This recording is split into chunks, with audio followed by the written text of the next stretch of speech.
السلام علیکم ورحمۃ اللہ وبرکاتہ۔ الحمد للہ نحمده ونستعینه ونستغفره ونؤمن به ونتوکل علیہ ونعوذ باللہ من شرور انفسنا ومن سیئات اعمالنا، من يهد الله فلا مضل له ومن يضلل فلا هادي له، واشهد ان لا اله الا الله وحده لا شريك له، ونشهد أن محمدًا عبده ورسوله۔ أعوذ بالله من الشيطان الرجيم، بسم الله الرحمن الرحيم۔ فإذا جاءتهم الحسنة قالوا لنا هذه، وإن تصبهم سيئة يطيروا بموسى ومن معه، صدق الله ومولانا العلي العظيم، وصدق رسوله النبي الكريم، ونحن على ذلك من الشاهدين والشاكرين۔ محترم بزرگوں، ایمانی و اسلامی بھائیوں، اللہ رب العزت کا احسان ہے کہ اللہ رب العزت نے ہمیں آپ کے سامنے تھوڑی دیر کھڑے ہونے اور دینی باتیں کرنے کی توفیق عطا فرمائی ہے۔ دعا کیجیے کہ اللہ رب العزت ہمیں اور آپ کو کہنے سننے سے زیادہ عمل کی توفیق عطا فرمائے۔ ہر بات، ہر جمعے، ہر جلسے جلوس کیے جاتے ہیں، باتیں دین کی بہت ساری ہوتی ہیں، لیکن ہم سن کر انسنی ہو جاتے ہیں، عمل کی توفیق ہمیں نہیں مل پاتی۔ اس لیے دعا کریں کہ اللہ رب العزت ہمیں توفیق دے، علم پر عمل کرنے کی توفیق دے۔ جو لوگ سنت سے فارغ ہیں وہ آگے آ جائیں، آگے بہت ساری جگہ خالی ہیں۔ اگر پیچھے سے کوئی آئے گا آپ کو فلان کرتا آپ کو برا لگے گا، اس سے اچھا ہے کہ مسجدوں کے آداب کو لحاظ رکھتے ہوئے آپ آگے آ جائیں، مسجدوں کے آگے کی خلا کو پر کیجیے۔ آج اگر ہم دنیا کا جائزہ لیتے ہیں، اسلامی سماج کا یا معاشرہ کا یا پورے سماج کا اگر ہم جائزہ لیتے ہیں تو ہمیں ایک بات پتہ چلتی ہے کہ آج دنیا کے ہر چپے چپے میں، ہر کوشے کوشے میں، ہر کونے میں آج مسلمانوں کو اگر کوئی طبقہ اگر مظلوم ہے، کوئی طبقہ اگر پریشان کیا جا رہا ہے، کوئی طبقہ کو اگر سخت آزمائشوں کا شکار ہے تو وہ مسلمان ہے، وہ کلمہ توحید کو پڑھنے والا ہے۔ آج ہر کوشے میں، ہر دنیا کے کونے کونے میں آج دیکھیں گے کہ آج مسلمانوں کو کس طرح نشانہ بنایا جا رہا ہے، مسلمانوں کو ایک سے ایک آزمائشوں میں مبتلا کیا جا رہا ہے، جس کی منظر کشی قرآن کریم میں فرمایا گیا۔ آج ہم لوگ ایمان پر قائم رہنے والے، کلمہ توحید کو پڑھنے والے، اللہ کے نبی پر ایمان لانے والے تمام مسلمانوں کو ایک صہیونی طاقتیں اور صلیبی طاقتیں ہمارے درمیان، جو کچھ ایسے لوگ ہیں جن کا ایمان بہت زیادہ کمزور ہو چکا ہے، وہ لوگ مسلمانوں کو جو کم پڑھے لکھے ہیں ان کو برگلاتے ہیں کہ بتاؤ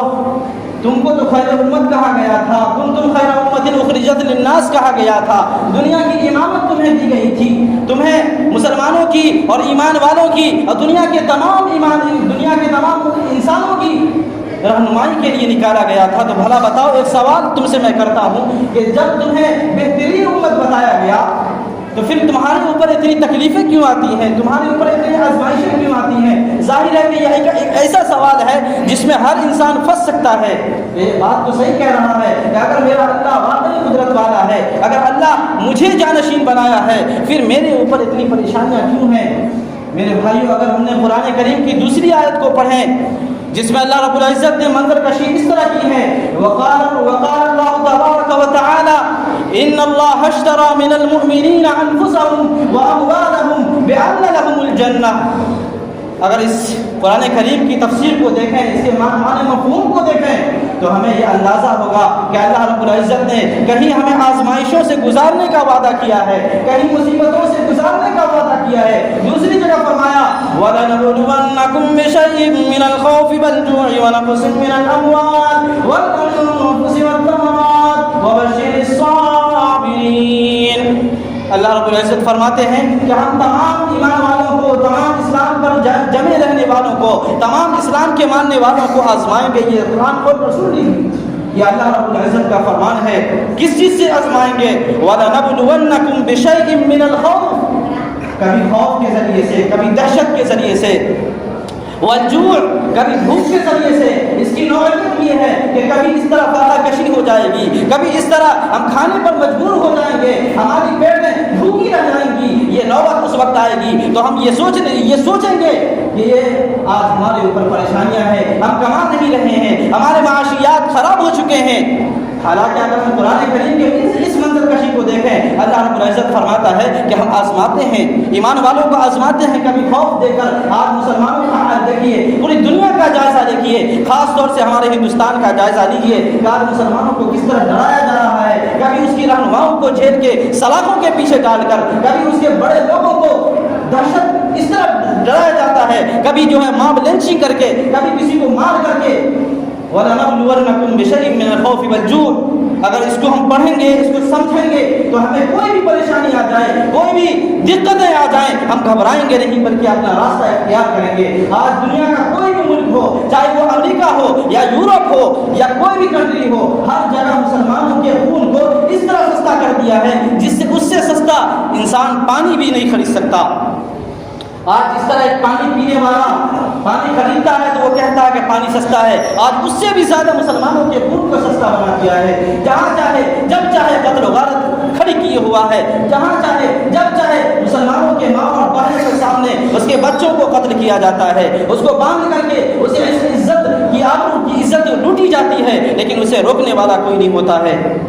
یہ قرآن کریم کے بار بار اللہ رب العزت نے زور دے کر فرمایا کہ ہم تمہیں آزماتے ہیں۔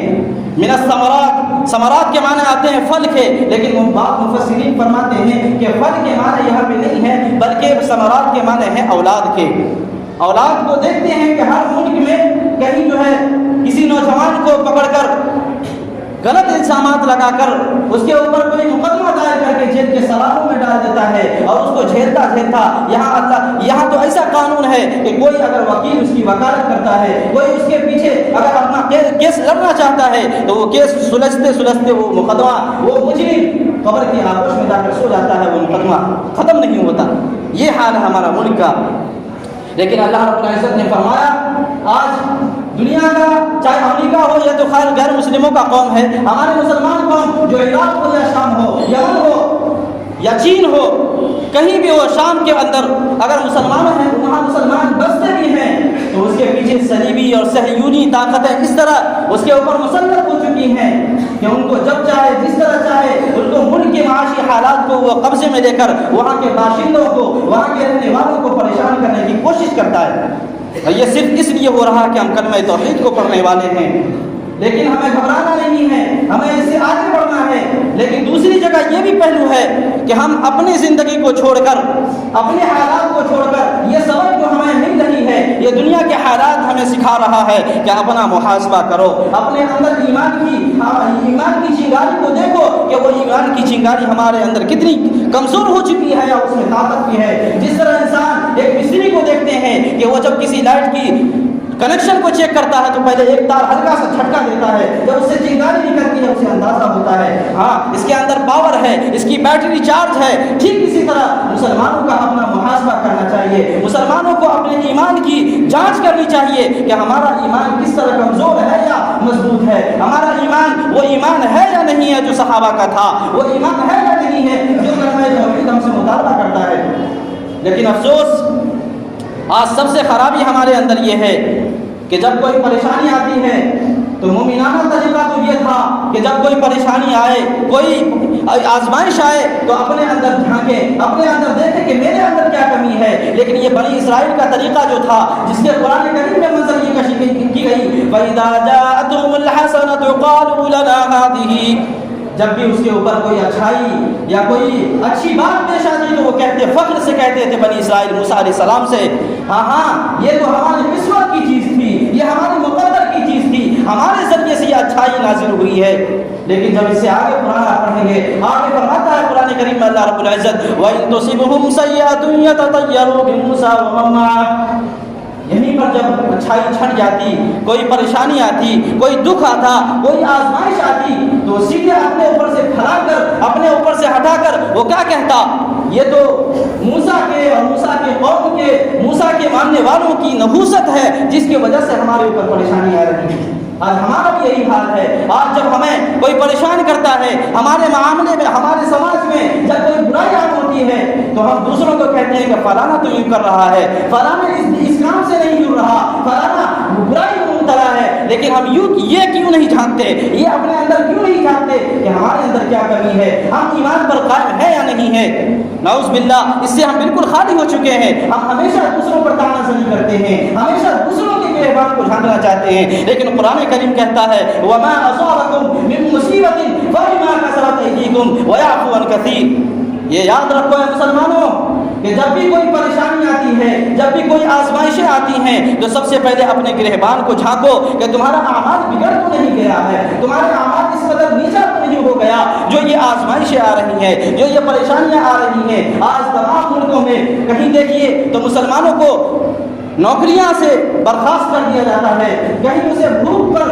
شدت پر، کہیں اسے بھوک پر رہنے پہ مجبور کر دیا جاتا ہے کہ جب یہ بھوک سے مجبور ہوگا، یہ پریشان ہوگا، ہمارے سامنے آ کر ہمارے پاس گر گرائے گا، ہمارے پاس روئے گا، ہم سے وہ معافی مانگے گا، ہم سے وہ مطالبہ کرے گا، تب ہم اس کی مطالبہ کو پورا کریں گے۔ اسے مجبور کرتا ہے، اسے کوشش کرتا ہے کہ اسے ذلیل بنائے، لیکن اللہ رب العزت نے فرمایا کہ جس کی مقدر، جس کی چاہت، جس کا ارادہ یہ ہو جائے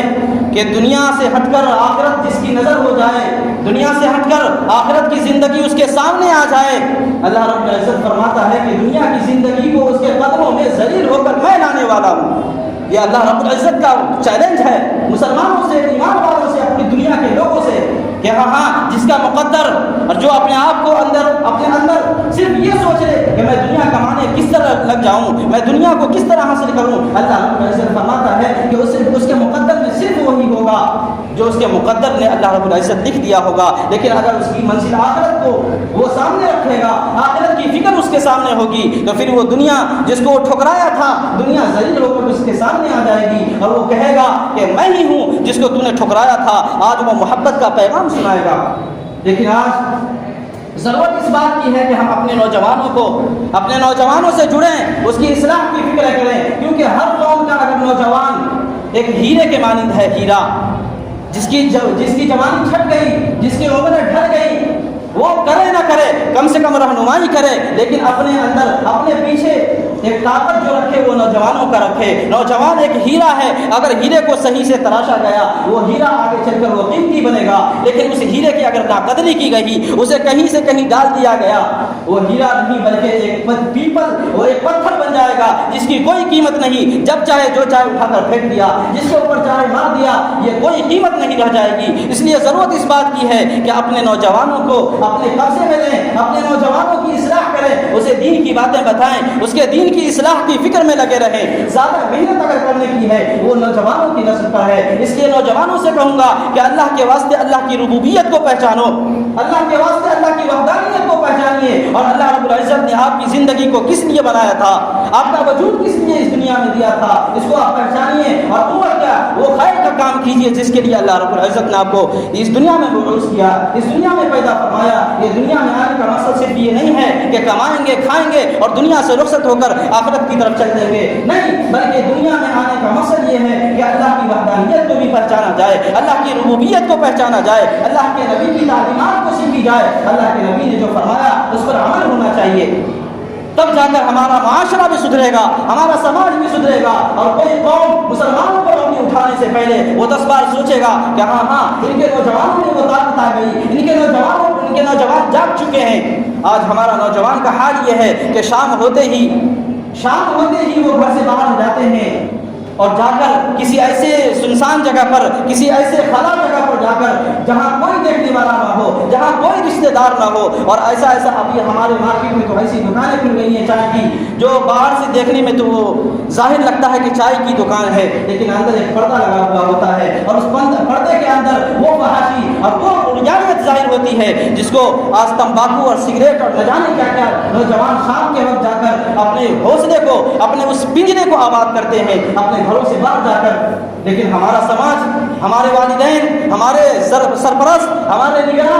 بالکل غافل ہیں کہ ہاں یہ جوان ہے کہیں دوستوں کے ساتھ ہوگا۔ میرے بھائیوں، یہ دوستوں کے ساتھ رہنے کا وقت نہیں ہے، بلکہ آپ کی ذمہ داری یہ تھی کہ اس سے محاسبہ کریں، اس سے پوچھیں کہ تم شام ہوتے ہی روزانہ کہاں جاتے ہو، تمہاری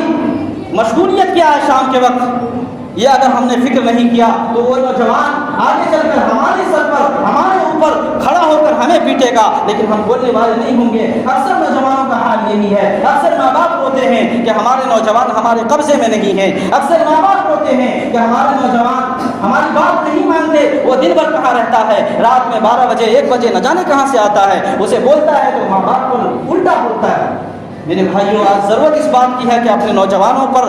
بچے ہی سے اس کی اصلاح کریں، اس کی فکر کریں، اس پر تنبیہ کریں کہ کس وقت اس کا کھانے کا ہو، کسی وقت اس کا پڑھنے کا ہو، کس وقت اس کے باہر جانے کا ہو۔ اس کے اگر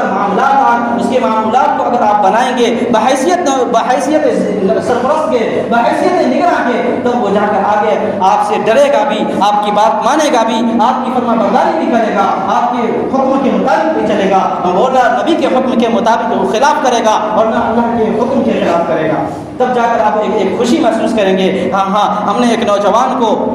ہمارے اللہ رب العزت نے ہمیں ایک نوجوان تحفے میں دیا تھا، یہ نوجوان آج ہمارے سرپرستی میں ہے، یہ نوجوان آج ہمارے نگرانی میں ہے، یہ ہمارے حکم کے تابع ہے۔ تب جا کر آپ کی خوشی ہوگی، اور اسی طرح یہ مسجد جو آج بھری ہوئی ہے، اسی طرح ہمارا مسجد آباد ہو جائے گا انشاءاللہ۔ جب اس پر محنت ہوگی، جب نوجوانوں کی اصلاح ہوگی، تب ہماری مسجدیں بھی آباد ہوں گی، ہماری اسلام بھی مضبوط ہوگا، ہمارا طاقت بھی بڑھے گا، کوئی اس پر انگلی اٹھانے والا نہ بچے گا۔ اس لیے ضرورت اس بات کی ہے کہ اپنے گھروں کی اصلاح کریں، اپنے نوجوانوں کی اصلاح کریں، اور سب سے پہلے اپنے اندر جھانکیں۔ جب بھی کوئی پریشانی ہو، جب بھی کوئی دقت ہو، سب سے پہلے اپنے اندر ایمان کا محاسبہ کریں، اپنے اندر ایمان کی چنگاری کو جگائیں کہ ہاں ہم ایمان پر ہیں بھی یا نہیں ہیں۔